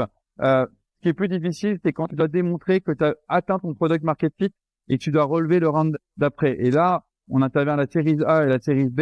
Et là, la barre a vraiment monté. C'est-à-dire que tu as beaucoup plus d'exigences de la part des investisseurs pour vérifier que tu as ton modèle économique qui fonctionne. Et on parlait des unités économiques tout à l'heure, de dire, OK, est-ce que ce qu'on appelle ma valeur client, dans le jargon, par exemple, ma LTV, elle est compatible avec mon coût d'acquisition? Est-ce que j'ai un burn rate qui tient la route? Est-ce que mes efforts marketing et commerciaux sont rentabilisables? Ça, c'est regardé comme le lait sur le feu par les investisseurs en série A et bien sûr après. Et donc, ça, c'est un travail de préparation. Donc, on fait dès le pré-seed et seed. On a toujours fait, mais sur lequel on accorde encore plus d'attention pour maximiser les chances d'atteindre de la série A. On a à peu près donc la moyenne de marché, elle doit être elle est assez basse. Je pense qu'on doit être quelque chose autour des 30-40% de conversion entre seed et la série A. Et nous aujourd'hui, on est plutôt à du 80. Donc on arrive vraiment à amener nos startups à bon port. Mais effectivement, ça c'est le challenge aujourd'hui. J'ai envie de dire que ce qu'il faut, c'est que les entrepreneurs gardent en ligne de compte dès le démarrage la logique de modèle économique et de viabilité du modèle économique. La croissance ne fait pas tout. Si tu as une croissance où tu n'as pas de repeat sur tes clients et qu'en fait, tu subventionnes ta croissance parce que tu recrutes et le jour où tu coupes tes dépenses, marketing et sales, il ne se passe plus rien, ça fait pchit, là, tu n'as aucune chance de lever aujourd'hui. En série A, série B, t'es mort. Surtout que on le sait, en France, encore plus que quand on est stationné à l'étranger, les recrutements, les RH coûtent un pognon fou. Malheureusement, c'est ce qui souvent t'entraîne par le fond quand tu te retrouves à avoir trop recruté et que le marché se durcit. Là, tu te retrouves avec la masse salariale qui est ton premier centre de coût et qui t'entraîne par le fond. Ça te bouffe ta trésor très très rapidement, quoi. Tout à fait. Ce qu'on constate, par contre, tant notre taux de succès entre seed et série A est toujours aussi bon. Par contre, ce qui a changé, c'est le délai. En fait, ça prend plus de temps. Donc, ce qu'on conseille à nos sociétés, c'est d'avoir un renoué qui soit plus important, donc gérer leur cash de manière plus attentionneuse ou de lever plus, mais en tout cas, de se donner au moins entre 24 et 36 mois, parce que pour aller lever dans des bonnes conditions, bah, il faut au moins avoir 6 mois de renoué. Tu vas pas tu vas pas lever de l'argent lorsqu'il te reste plus qu'un mois de cash, ça marche pas. Il Donc, faut lever de avoir l'argent quand on n'a pas besoin, quoi. voilà. Alors, t'en as pas besoin, t'en as besoin dans 6-12 mois, on va dire. Mais en tout cas, t'en as pas besoin demain matin, sinon t'es mort. Et donc, si tu veux partir sur la route en ayant 6-12 mois de renoué et en ayant quand même exécuté les choses pour montrer que par rapport au tour d'avant, bah, t'as largement progressé, bah, il Bien faut se sûr. laisser au moins une exécution de 18-24 mois. Et donc, Yes. effectivement, ça a changé. Ça prend plus de temps. Et donc, je pense que les entrepreneurs, et d'ailleurs, on le voit, hein, en termes de recrutement, ils recrutent moins que ce qu'ils faisaient dans la période. Ouais, ils ont calmé le jeu sur les recrutements, comme tu disais, les sociétés où il y avait des armées de commerciaux qui faisaient de l'outbound, qui faisaient du truc. Quand tu te retrouves avec un tassement de clients, un tassement de marché, tu te retrouves avec des dizaines, des centaines de salariés. Là, ça te coûte, ça t'emmène au fond. Hein. C'est Ouais, très... tout à fait. Par exemple, le conseil qu'on a toujours donné, mais qui n'est pas toujours écouté, mais qui maintenant l'est vraiment de manière forte, c'est ça sert à rien de recruter des commerciaux tant que t'as pas ton product market fit.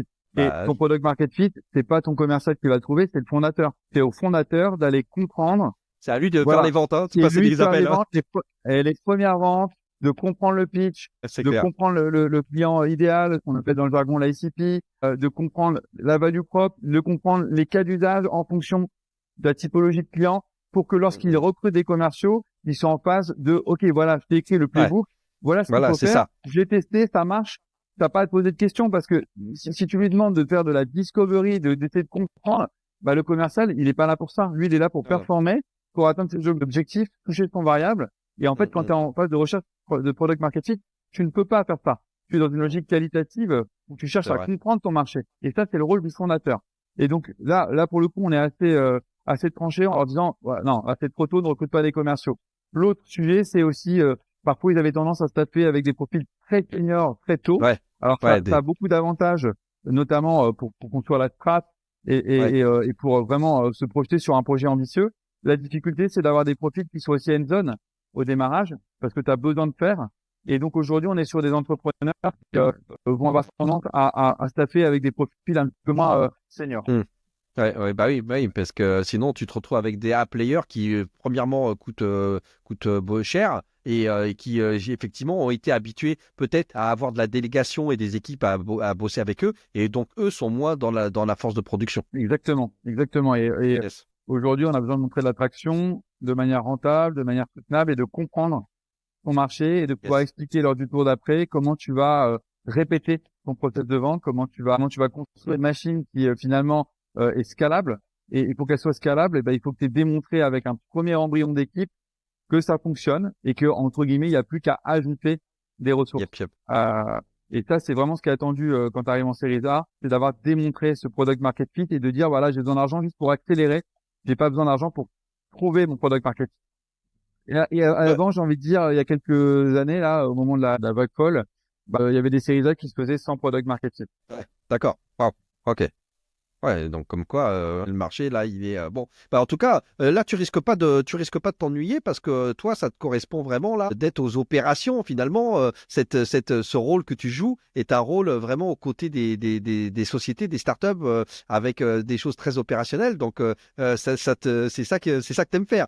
C'est là où Moi, tu te. ce que j'adore, comme on disait, c'est de construire, trouver des solutions à des problèmes. Et effectivement, aujourd'hui, bah, moi, je suis confronté tous les jours à des questions. Dire, Bah, bah c'est voilà, ouais. je suis en train de me rendre compte que j'arrive pas à rentrer sur des clients avec des valeurs de vente à 20, 30 000 par an. Bah, je dois descendre ma valeur pour me positionner sur des clients plus petits. J'avais un modèle de vente qui était basé sur des commerciaux qui appelaient.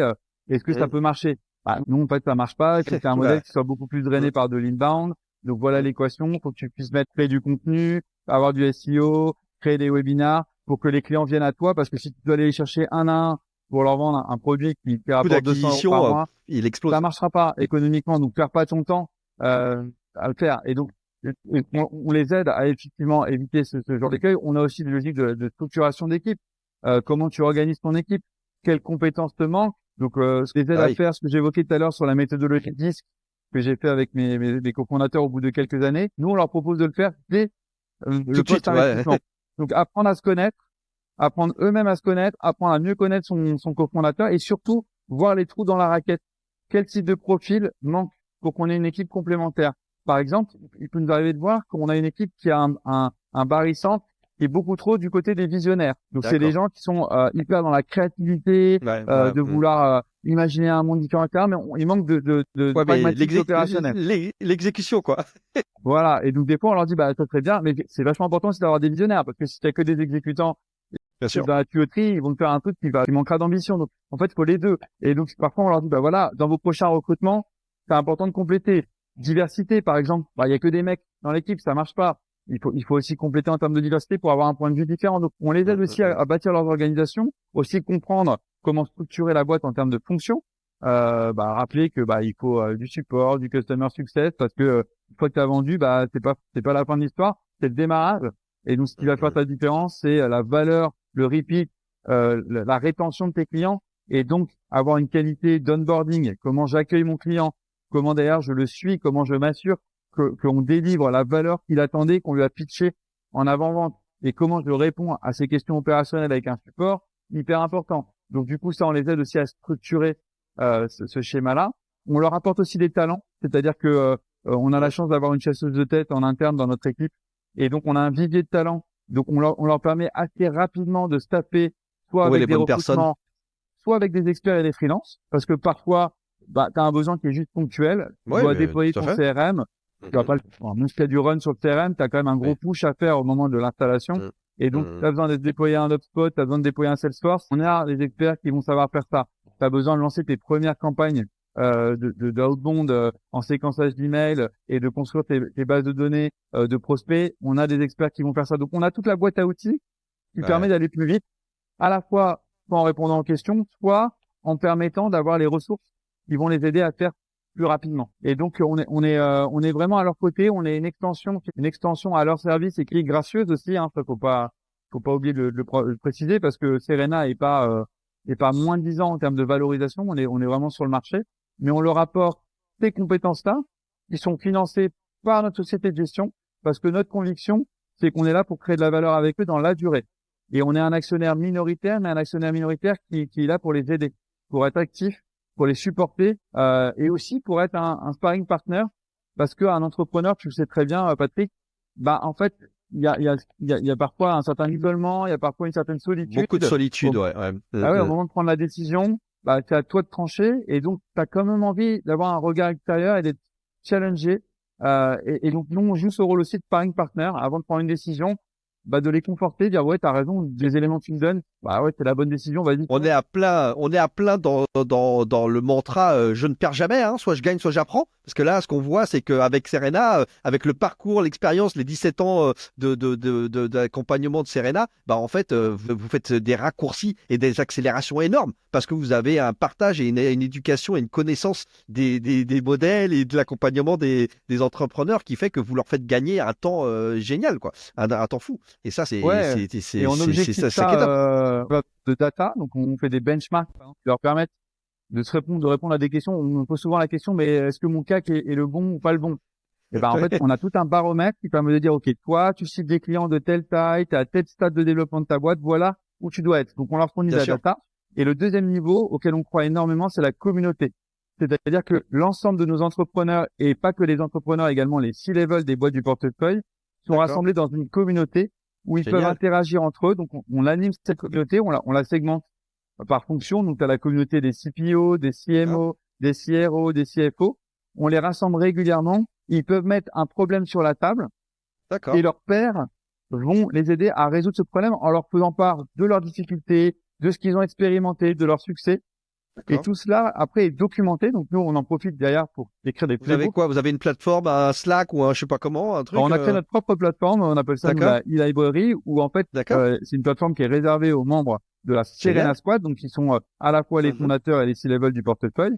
Et ils vont se connecter avec un moteur de recherche pour pouvoir aller chercher les playbooks et pouvoir revoir l'échange, on enregistre toutes les conversations. Ouais, c'est pépite ça. Donc, Ouais, c'est et génial. donc ils peuvent revoir le replay en disant bah ok sur ce sujet de structuration du go-to-market sur des SMB, des PME, ok, je vais revoir pendant 1 heure, j'ai le compte rendu si j'ai pas beaucoup de temps, je le lis en 10 minutes, mais si je veux en savoir plus, je vais écouter la conversation et je vais Waouh. pouvoir aller même pinguer les personnes qui étaient là pour leur dire bah écoute, est-ce que tu peux pas m'accorder une petite demi-heure pour répondre à mes questions. Et on croit beaucoup à cet échange peer-to-peer parce que nous on a une expérience, mais l'expérience plus tu sais que tu ne sais pas, en fait. Et ça, faut jamais l'oublier. Une chose dont je suis sûr, c'est que je ne sais rien.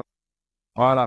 Et plus tu apprends et plus tu te rends compte de ce que tu ne connais pas. Donc en fait, on n'a pas toutes les réponses, mais nous, notre job, c'est, si on n'a pas la réponse, d'aller trouver les personnes qui vont avoir la réponse, et donc de pouvoir créer cet effet de partage. Et puis, les pratiques changent énormément. Je vais te donner un exemple. Moi, je m'occupe beaucoup de la partie go-to-market, comme tu l'as compris. Et il y a quelques années, on était à fond sur des modèles SDR plus AE. Ça vous parle? Donc, quelqu'un qui fait la prospection, qui attrape les rendez-vous, et l'AE, c'est le commercial qui les envoie ensuite, vers la compte exécutive. voilà, qui va gérer l'opportunité et qui va aller jusqu'au closing. Et en fait, on revient beaucoup de ces modèles aujourd'hui, parce que déjà le métier de SDR est assez ingrat. Tu vas pas faire ça toute ta vie, donc c'est un durée extrêmement court. La performance dans la prospection, beaucoup de gens utilisent les séquençages d'emails, baisse beaucoup. Les taux de retour baissent. Voilà. Alors même si avec l'IA, on fait quand même des choses qui sont intéressantes et on peut améliorer, il y a quand même une tendance de fond qui est à la baisse. Et donc, on est revenu à des modèles où pour aussi des questions de rentabilité et de coût d'acquisition, on est sur des commerciaux qui sont qu'on appelle full stack, donc ils vont faire la totalité de la prospection jusqu'au closing. Et ça, tu vois, ces phénomènes-là, on les documente, on échange. On a fait venir il y a pas longtemps la VP Sales d'HubSpot sur le segment SMB pour venir nous partager son organisation, ses pratiques, et ça permet en fait d'être vraiment au top niveau de ce qu'il fait à un instant T. Ça évolue tellement vite que tu peux pas appliquer les mêmes pratiques tout au long du temps. Bien en sûr, prospection, la GenAI, c'est un énorme game changer. Ça change toutes les semaines, voire tous les jours, le truc. Donc, c'est là, c'est sûr que là, tu es obligé d'être en accéléré. Mais tu vois, tu m'as fait découvrir, on va passer sur les questions de la fin bientôt, et avec les notions d'apprentissage, là. Mais là, c'est super beau ce que tu viens de nous raconter.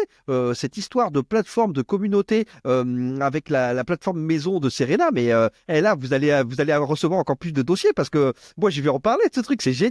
C'est génial de savoir qu'il y a ça, qu'il y a ça qui est disponible, tu vois, c'est extraordinaire d'avoir ce partage, cette émulation entre experts, entrepreneurs et des gens compétents avec des scénarios, en fait. Finalement, vous avez un brassage de scénarios hyper large, hyper complet. En fait, il y a toujours quelqu'un qui a vécu la situation que tu es en train de vivre. Donc voilà, donc ça c'est top d'avoir un feedback. C'est vraiment la notion du feedback que vous avez poussé au maximum, c'est cool. C'est vraiment top. En fait, un entrepreneur qui réussit, pour moi, c'est un entrepreneur qui sait s'entourer de gens qui ont déjà vécu le film, qui sont passés par les difficultés qu'il a et qui va réduire finalement le temps d'apprentissage.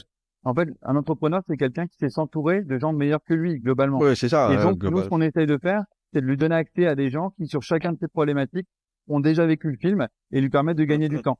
Et un bon entrepreneur, il a envie de s'ouvrir, bien sûr en recrutant en interne, mais il peut pas toujours recruter en interne sur tous les problèmes qu'il a. Donc on lui donne accès à des experts, on lui donne accès à la communauté. On a également un truc assez marrant, c'est qu'il peut poser une question à ses pairs et il a une réponse. Donc on a à peu près près de 1000 questions qui sont posées par an par nos fondateurs et C-level, et la réponse arrive dans 99% des cas en moins de 30 minutes. Et parfois il n'a pas qu'une réponse, il en a 10. Et donc dans ces cas-là, quand ça s'emballe, nous on structure un atelier de co-développement pour qu'ils puissent échanger en live, on les rassemble. Ce que je veux dire, c'est que la communauté elle est solidaire. On s'assure chez Serena de pas avoir de boîte concurrente. Et donc du coup, il y a vraiment une capacité à se livrer et à partager. Et ça, c'est assez magique. Effectivement, au-delà de nous, ce qu'on apporte, il y a également derrière nous toute la communauté, tout l'historique, tous les 17 ans de Serena qui ont bénéficié de l'effet d'expérience, en fait. C'est si important quand ça peu de temps. Parce que le temps, c'est la ressource la plus précieuse pour nos entrepreneurs. Ils vivent dès le démarrage de leur boîte avec une date de fin de vie qui est courte. C'est ce qu'on appelle le runway. T'as 24-36 mois devant toi. Donc la boîte n'est pas rentable. Il faut qu'elle trouve des solutions rapidement. Clairement. Pour accélérer ce temps. Tu vois, là, tu m'as fait découvrir un pan. Moi, bon, évidemment, j'observe le marché des startups et l'écosystème et les VC, etc. Mais là, tu vois, tu m'as fait un coup de projecteur sur un truc. Waouh! Je trouve ça vraiment extraordinaire, super. Bah, bravo. Bon, je portais déjà Serena dans mon cœur parce que je trouvais que déjà que c'était un VC qui se débarquait sur le marché. Mais là, bravo, merci Jérôme pour toutes ces enseignements, voilà, ces transferts d'éducation que tu nous fais, c'est vraiment top ici. Écoute, qui est le plus important pour toi dans tes apprentissages? Est-ce que tu as un livre qui t'a marqué, je sais pas, une chaîne YouTube, un contenu, un film, une série? Est-ce qu'il y a un truc comme ça qui est pour toi le truc que tu voudrais montrer, parler à tout le monde? Bah, en fait, moi, il y a un livre que j'aime beaucoup, et que je fais lire d'ailleurs à tous mes entrepreneurs qui sont en phase de pré-seed. C'est de la méthode Running Lean. On parle beaucoup de la méthode Lean, mais c'est assez Oui, la ligne. conceptuel, et les gens se disent, ouais, mais attends, mais ok, c'est super, mais comment je fais en pratique, quoi. Ouais. Et ce livre-là, la méthode Running Lean, on pourra mettre le lien pour te Oui, je l'envoyer. mettrai le lien dans les.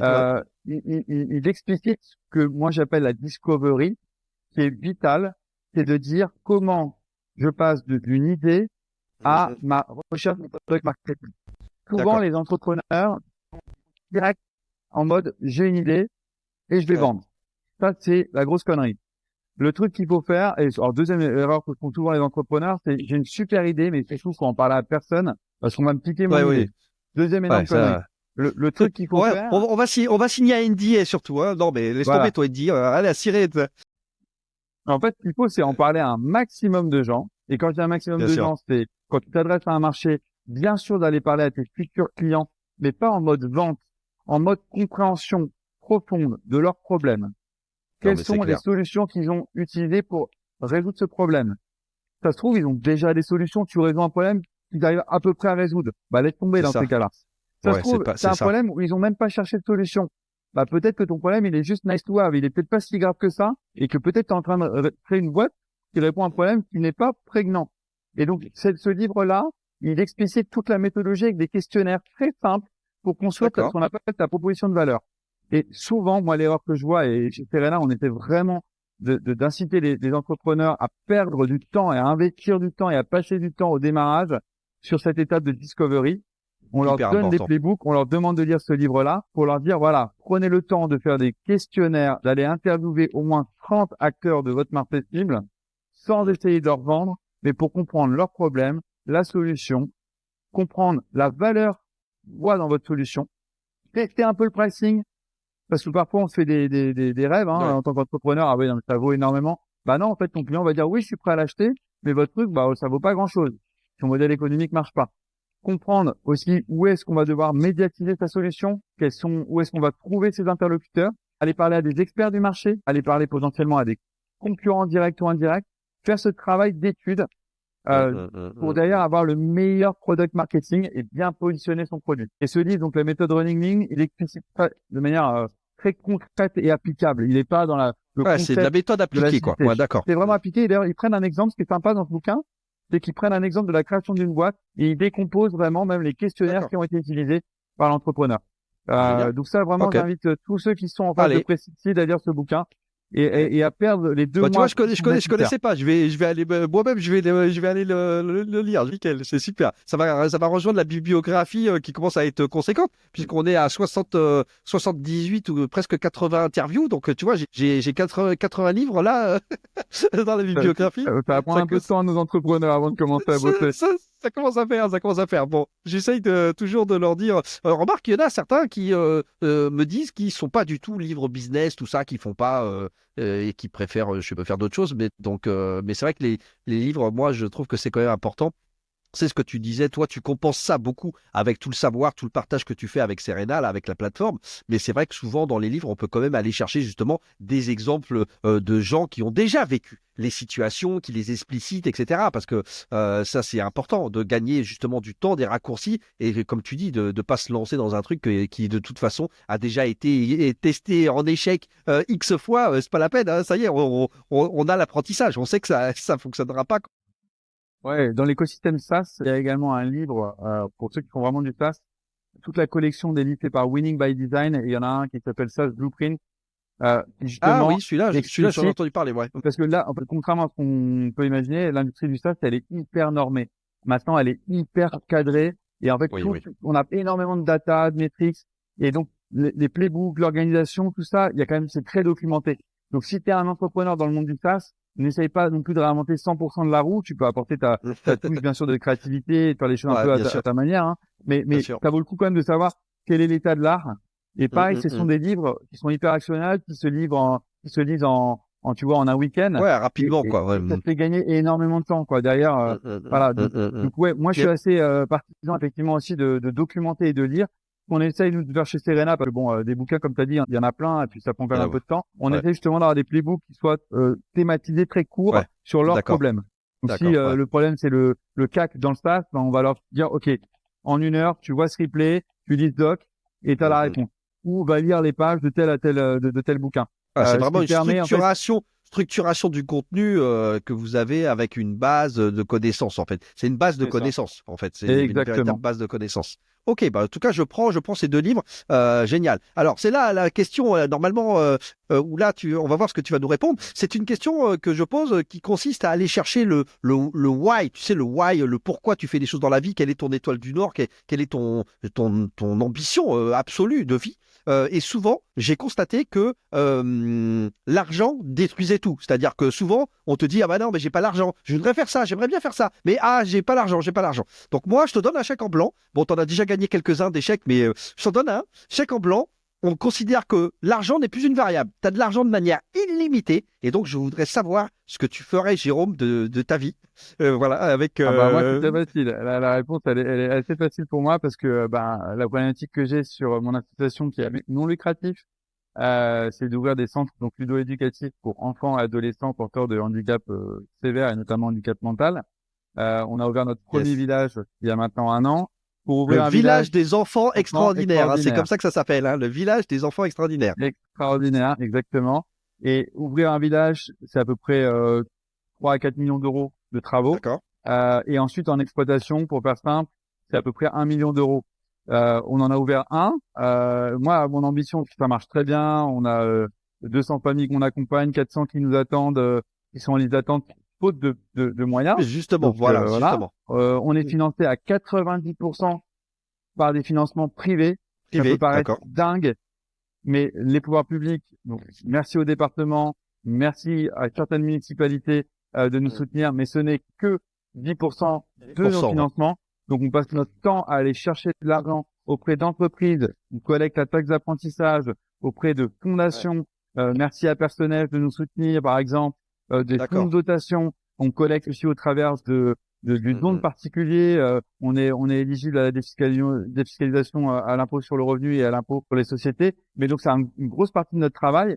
Et forcément, nous, ce qu'on veut, c'est scaler le modèle. On est sollicité de la part de familles dans toute la France. Donc notre ambition, nous, c'est d'en ouvrir dans toute la France. Donc demain, si tu me fais un chèque en blanc, j'utilise cet argent pour ouvrir 50 villages dans toute la France. Voilà. C'est simple, c'est facile. Génial.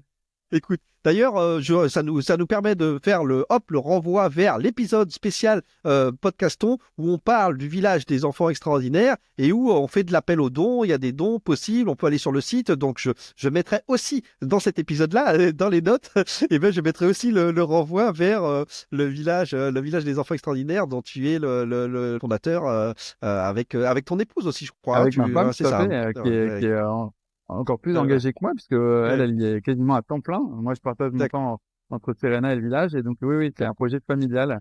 Et tu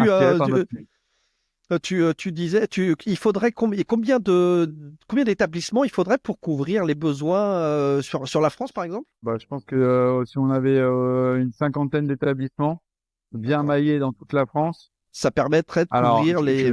Tu réponds jamais à 100% des besoins parce qu'il y a 100 000 enfants en France qui n'ont pas accès à une solution éducative continue. C'est-à-dire qu'ils ne peuvent pas aller à l'école parce que ils n'ont pas les capacités intellectuelles, ils ont des troubles trop importants. Voilà, en termes de comportement ou en termes de développement cognitif, ils sont éligibles par le droit à une place en institution spécialisée, sauf qu'il n'y a pas de place. Il n'y a pas de place parce qu'on ne construit plus d'instituts spécialisés. Ça, c'est les limites de la politique du tout inclusif. Et la deuxième chose, il n'y a pas de place parce que quand on passe à l'âge adulte, il n'y a pas non plus de place. Et donc, les enfants restent à 20 ans, 22 ans, 23 ans dans des établissements pour enfants, alors qu'ils sont adultes. Et donc, il n'y a pas de place à l'entrée. Et donc, les familles, il y a 100 000 familles en France qui attendent entre 3, 4, 5 ans pour avoir leur place. Et donc, le village, il est là pour combler ce gap, ce trou de 3 à 4, 5 ans, qui est le moment décisif où l'enfant a entre 5 et 10 ans et on peut vraiment changer son destin en termes d'apprentissage et d'autonomie. Et donc, pour répondre à ta question, un village, il peut accueillir 600 en famille. Tu vois, si on en a 50, ça ne ferait que 30 000 enfants sur les 100 000. Après, on pourrait imaginer en faire encore plus, mais il y a les questions aussi de densité de population. Donc Bien déjà, sûr. voilà, si on avait 50 établissements, si je compare avec ce que fait notre partenaire Personnage pour les adultes handicapés, ils ont une 50aine de maisons dans toute la France. D'accord. Donc je me dis que si on arrive à atteindre cet objectif, ça serait extraordinaire. Et donc voilà, j'espère que ce chèque en blanc que vous allez nous faire. Hein, voilà. Chèque en blanc, écoute, j'adorerais vraiment pouvoir le faire. En tout cas, déjà, merci pour cette initiative que tu as et que tu as fondée avec ton épouse pour toutes ces familles, pour tous ces enfants. Vraiment, je vous invite à aller découvrir l'épisode Podcaston. On parle de ça pendant, je crois, on a passé une heure et demie ensemble la dernière fois, et franchement, c'était extra. Moi, j'ai adoré cet épisode. Donc voilà, on va diffuser ça. Il est dans les autres épisodes de Je ne perds jamais. Eh bien, vous avez cette initiative assez géniale. Dernière question avant de se quitter, mon cher Jérôme. Justement, eh bien, ces passages de relais, transmission, éducation, je voudrais tout simplement te demander si tu as une idée de quelqu'un que tu aimerais voir à ta place sur ce podcast, et est-ce que tu pourrais me mettre en relation avec quelqu'un, soit quelqu'un que tu connais, ou quelqu'un, ça sera facile, tu me passes le contact, soit quelqu'un que tu connais pas nécessairement, mais charge à moi d'aller essayer de le draguer et de l'inviter, et de lui dire allez viens, beaucoup de gens aimeraient t'écouter, dont Jérôme Stewie.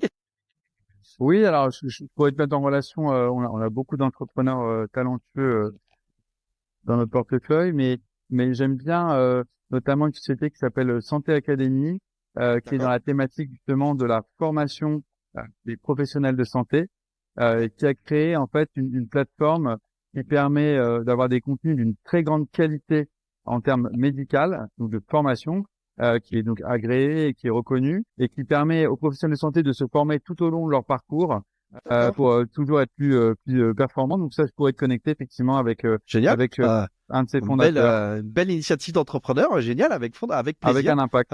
Avec plaisir. Bah écoute, bah oui, en plus je suis bête, moi, je m'adresse à quelqu'un qui est au contact d'entrepreneurs tous les jours avec Serena, etc. Donc je te tends la perche, Jérôme, si avec grand plaisir j'ouvre ce podcast, cette tribune à des entrepreneurs, si vous avez envie qu'ils aillent documenter et passer en interview. Eh bien, je les accueille avec grand plaisir. Voilà. Donc, Après, fais passer le mot. Un mot. parcours aussi intéressant. Là, j'accompagne un entrepreneur qui a créé une plateforme qui s'appelle Edgy. Alors là, on est beaucoup moins sur l'impact, mais on est sur l'impact business, qui permet au travers du edge computing de pouvoir faciliter l'analyse des données sur les sites web.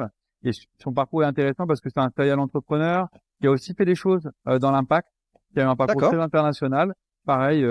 Qui s'appelle Gilles Raymond. Je peux également te connecter avec génial. lui. Eh ben avec plaisir, on va comme ça faire l'effet boule de neige, et on va je ne perds jamais, force et courage pour l'entrepreneuriat. Jérôme, j'ai passé un bon moment avec toi, j'espère que toi aussi. Excellent moment. C'était jamais 203, donc sache que toute personne qui vient sur le podcast Je ne perds jamais a une invitation à vie, donc tu peux revenir quand tu veux, quand tu as de l'actualité, une actualité, des choses à nous raconter, etc. Bah écoute, tu me fais toc toc et je t'accueille à nouveau sur le podcast pour que tu nous racontes.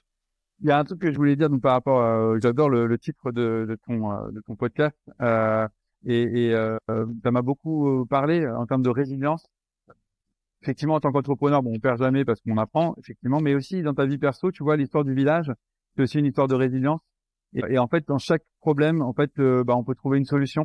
Nous, on a beaucoup appris avec notre fille, effectivement, qui est née avec un handicap génétique rare, et on a essayé de tourner ça comme quelque chose qui allait nous permettre de donner du sens et de pouvoir avoir aussi un impact. Et quelque part, j'ai envie de dire, dans cette épreuve de vie, on n'a pas perdu, on a aussi énormément appris, on a fait des rencontres incroyables, on s'est mis au service des autres, et sans elle, je sais pas si je l'aurais fait, honnêtement, tu vois. Donc je suis, voilà, quelque part, je suis très reconnaissant, et je voulais dire à tout le monde, à partir du moment où vous avez une épreuve pro ou perso, on peut en tirer le meilleur, et les jours seront probablement meilleurs quelques temps après. Donc voilà, gardez force et courage, et la résilience est essentielle à la fois dans le monde de l'entrepreneuriat, mais plus globalement. Donc, j'adore. Merci Jérôme, merci à toi, tu as tout compris, c'est vraiment ce mantra, pour la petite histoire, ce mantra, moi, m'a sauvé la vie au sens propre comme au sens figuré, il y a très longtemps, sur mes premiers échecs, le premier échec cuisant de ma première startup. Et je ne l'ai plus jamais quitté, tu vois. Je me suis accroché à ça comme une bouée. Et effectivement, c'est grâce à ces capacités de se construire, à tenir, à toujours avancer, et de la résilience, comme tu dis, que j'ai continué à être entrepreneur. Alors moi, je suis pluri-entrepreneur parce que c'est pas nécessairement en série. Moi, je fais en parallèle. J'ai plusieurs projets en parallèle, mais en tout cas, effectivement, c'est tout à ton honneur et merci pour tout ce que tu fais. C'est vraiment super agréable de voir des gens qui ont la flamme comme toi et qui sont dans le tu vois, on en parlait dans le give back, quoi. C'est-à-dire que là aujourd'hui t'es vraiment dans l'accompagnement, dans la transmission, dans l'éducation. Tu t'impliques avec énormément de force et de volonté sur tout ce sujet de l'handicap avec le village des enfants extraordinaires. Donc merci à toi Jérôme, c'était un immense plaisir de t'avoir ici. Merci Patrick, merci pour l'invite. À bientôt sur les réseaux, comme on dit toujours. C'était Jérôme Stewie, voilà. Et puis, écoute, je te dis à tout bientôt. On se revoit. De toute façon, on va communiquer sur notamment l'épisode spécial Podcaston qui met en avant ton initiative du village des enfants extraordinaires. Merci, à bientôt. Ciao, ciao. C'est déjà fini pour cet épisode.